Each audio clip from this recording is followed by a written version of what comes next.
Good morning, everyone. Great to see you here at one of our Harvest Festival services. Continuing on from how I began my Getting the Most Out of Worship talk, I'm back with my handy top tips. And this time it's top tips for getting the most out of harvest. So number one on my list of top tips for getting the most out of harvest, at 9:30 it would certainly be play in the band at the 9:30 service. Why? Because you're literally within an arm's reach of this bounty of goodies in front of you, and you can just help yourself to whatever you want. In fact, actually, no, that's 1A of my top tips. 1B is bring a double bass case, but only pack a violin. So much space to just clear it all into there, pack it in case, no one's going to know any wiser. Obviously, at 11 o'clock, all we have to do is just keep an eye on the people doing the readings. Although at least one of them is a serving member of our police force, so I'm going to cut them a bit of slack there. Number two on my list of top tips for getting the most out of harvest, be one of the poorest, most vulnerable members of your community and receive some of the items donated today because you have no other means of feeding your family. I'm not laughing at that one. I must say something feels a bit different this year, doesn't it? Because harvest has always been a time for celebration. We used to celebrate the successful harvesting of crops and produce that would last for the months ahead. And when we gathered in churches to give thanks to God and share some of the produce that would either have been used by the church or increasingly as years went by, distributed to people in the parish. I think many of us have childhood memories of bringing harvest gifts to school or to church, and then our parents might be involved in making up decorative harvest boxes and with reams of torn tissue paper to give to the old folks and the needy in the area. Some of these images you see might sort of bring back familiar memories of being in harvest festivals at school and things. I think when I tried to count, I was pretty sure in that black and white photo there was at least 4, if not 5, tins of Prince's tinned meat there. If that's not an indication of a classic kind of 70s, 80s harvest offering, I don't know what it is. But it's nice to see, because I'm pretty sure I can see some tins of Prince's corned beef over on the table at least. So it's good to know some things don't actually change that much. Which leads me to my next top tip for getting the most out of harvest. And that's to bring some entertainment into it. To turn it into like a competitive form of entertainment at your Harvest Festival service. So, my memories are going back to the 1980s of harvest gifts and things. I thought, why not have a kind of competitive 1980s harvest bingo where you try and see how many of the things you would expect to see in the 1980s are still on the table in 2022. So here is my harvest bingo card. First of all, let's see, have we got the giant marrow? Inevitably at harvest in the 80s, there's always been some oversized marrow taking up a third of the table space. And see if you've got that in your bingo cards. Or this is always a good one. The oversized cooking apple, the oversized Granny Smith. You can put it in one dish in your oven and takes up the entire space. It takes 4 hours to cook, slow cook that Granny Smith apple. How about this one? Would you get either 20 or 30, or maybe even 40 tins of ambrosia rice pudding donated each year? If you have 2 for 1 on Aldi, you're going to get a lot. Or this is good actually, from the 80s, can you remember, could you get 2, or maybe even 3, or maybe even 4 different flavours of Angel Delight? That would be quite a challenge. And finally, will we have 10, or maybe 20, or even 30% of the goods given be tins which are clearly well past their expiry dates? We're talking kind of like post-war things here in the back of the cupboard. Somebody will want it. That could be a bit of fun, kind of doing that. I'm not seeing so many of those things. So perhaps if it doesn't work, maybe you try my tip number 4 for getting the most out of harvest. And that's playing a different bingo game. See if any of these urgently needed items for the food bank have been donated. And it looks like there's a few there, which I guess is a good thing. I must admit, I'm starting to feel a bit of a killjoy this morning, as if I'm kind of really destroying the celebratory vibe here in church.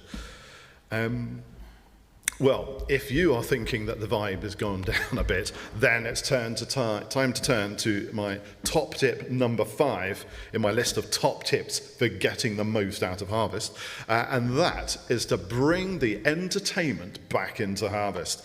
That's why I'm going to put the festive back in harvest festive. And we're going to go back to some historical culture, back in the 16th century. And this is something I learned years ago, and I thought we really need to bring back as a tradition in modern Harvest Festival. It was traditional to cry out, "Hooky, hooky," around the time of harvest. Why? Well, I'm only going to tell you if you respond with a hooky, hooky, with a cry of hooky, hooky. So on a count of 3, I want to hear hooky, hooky. So 1, 2, 3. Fantastic, good. Sorry, I don't definitely actually know the reasons for that word, so I just wanted to hear you shout hooky hooky. But no, it's not true. Those words were contained in a song which featured in a 16th century harvest play. And it went like this. The song went, "Merry, merry, merry, cheery, cheery, cheery, trowel the black bowl to me. Hey, derry, derry, with a pop and a lorry, I'll throw it again to thee." This is brilliant. We don't need "we plough the fields and scatter." We've got this. This is classic. "We have shorn, and we have bound, and we have brought harvest town home." Now, it's thought, and quite probable, that the possible origin of the words hooky was from this 16th century Bible translation, where in verse 6 of Psalm 126 it says this: "He home returns with hooky cry, with shoes full laid abundantly." And if we have a look at our modern day translation of verse 6 of 126, it says, "Those who go out weeping, carrying seed to sow, will return with songs of joy, carrying sheaves with them." See, I've already brought the joy back into harvest, haven't I? Great. So this harvest cry, hooky, means joy. And again, this joyful entertainment is all thanks to the Bible. So why don't we see what else the Bible has to say about harvest? Let's see what comes up. When you are harvesting, good start. When you are harvesting in your field and you overlook a sheaf, do not go back to get it. Leave it for the foreigner, the fatherless, and the widow, so that the Lord your God may bless you in all the works of your hands. When you beat the olives from your trees, do not go over the branches a second time. Leave what remains for the foreigner, the fatherless, and the widow. Okay. When you harvest the grapes in your vineyard, do not go over the vines again. Leave what remains for the foreigner, the fatherless, and the widow. Something of a pattern there. What's it say in the New Testament? "Dear friends, let us love one another, for love comes from God. Everyone who loves has been born of God and knows God. Whoever does not love does not know God, because God is love."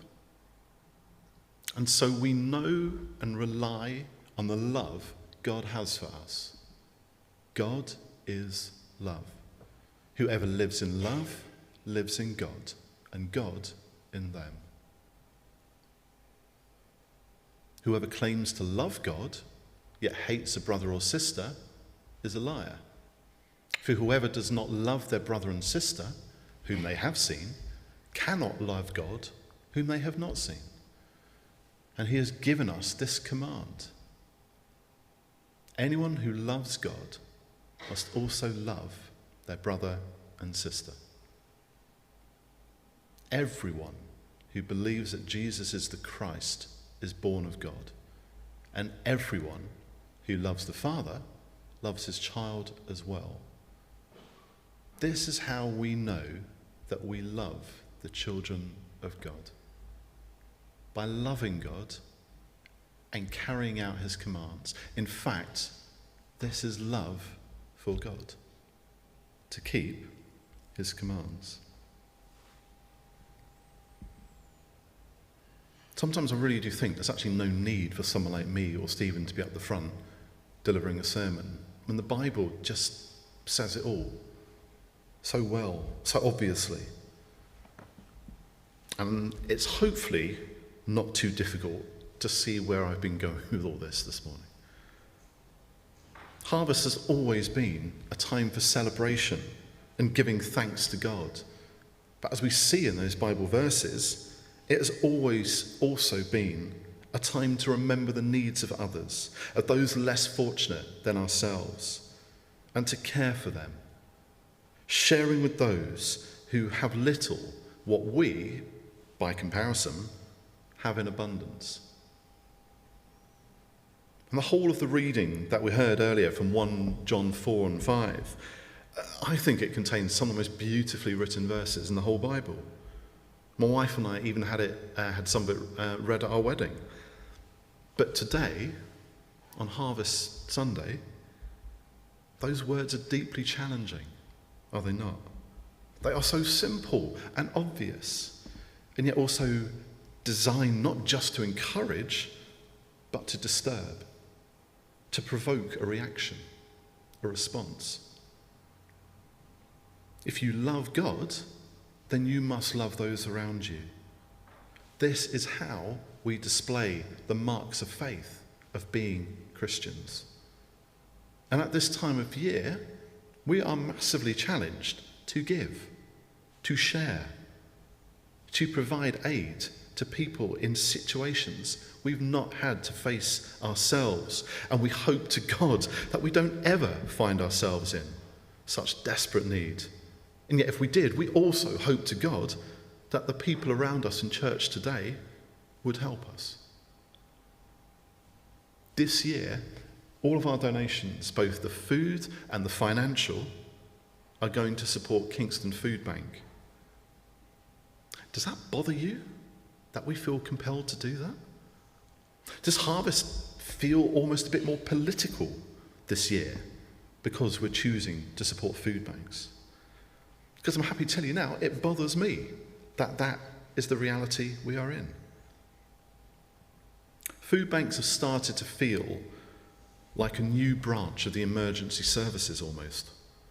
People, families, with nowhere else to turn, are having to rely on the handouts from food banks to feed themselves. Now, some of us may find it easy to say, well, this is the fault of the current government and its policies over the last 10 or 12 years, so why should I have to fix their problem? While others may say, well, this is clearly the fault of the people needing the food bank services, who've not been decently stewarding their finances or decisions. So why do I have to fix their problem? But the problem is, that doesn't excuse us from responding. We are called to show love to all our brothers and sisters here on earth, because that is how we demonstrate that we love God, who sent his Son, Jesus Christ, to die for us. And so at harvest time, we don't try and show off by making sure we've got the biggest marrow that anyone's ever seen in church, or use it as an opportunity to get rid of a few tins of unknown produce that have been sat at the back of our cupboard with a best before date of 2018. We give instead. We share. We, who by comparison to those with little or nothing, we who have so much, take what we have been blessed with by God and give it to others in need so they may share in that blessing. In Kingston, we have 5 food banks, of which the one at the Baptist Church just down on Kingston Road is our nearest outlet. Earlier this week, I spoke with Dave Pamphilon from St John's, who helps run that particular food bank. And he said that they currently have about 20 people each week coming to receive from the food bank. And allowing for the likelihood that many of those people represent families, that's probably more like 40 to 50 people a week on our doorstep who are having to use food banks in order to feed themselves and their families. That's 200, maybe 250 people potentially in the affluent borough of Kingston upon Thames who are in such desperation that they've been referred to the food banks. In the coming weeks, when the increase in energy bills really bites, and the increased cost of pretty much everything in our lives means even more people are having to make the choice between whether to heat or eat, Kingston Food Bank is expecting a significant increase in the number of people having to access their services. Hopefully, they can expect a bumper harvest from churches like ours who will be donating all of our harvest gifts at this time. But what happens when that's all gone? I think, depressingly, this list is not going to go away. It's not going to change much. In a week's time, the food banks will still need more of these items. In the coming weeks, the electricity and gas vouchers that the food bank can supply in very limited quantities to people in need will have much less impact, meaning the help they receive won't help as much as they need it to. In the coming weeks, more and more people will find themselves being pushed into poverty and start being referred to food banks, already oversubscribed with demand. And in the coming weeks, God will still be calling on us to help those much worse off than ourselves. We love one another because God loved us first and was willing to do whatever it took to help us. And so we can't not be prepared to help, to be challenged this harvest time, to offer what we have to those in need. Harvest is a time when we rightly celebrate abundance and give thanks to God. And more than ever, it's now a time when we are immediately challenged to have to think what we do with all the abundance in our lives. How do we ensure it gets shared out fairly? Getting the most out of harvest. I actually have just one top tip really for doing that. It's this: use it as an opportunity to show you love God by showing love to those around you who are in need. Thank you.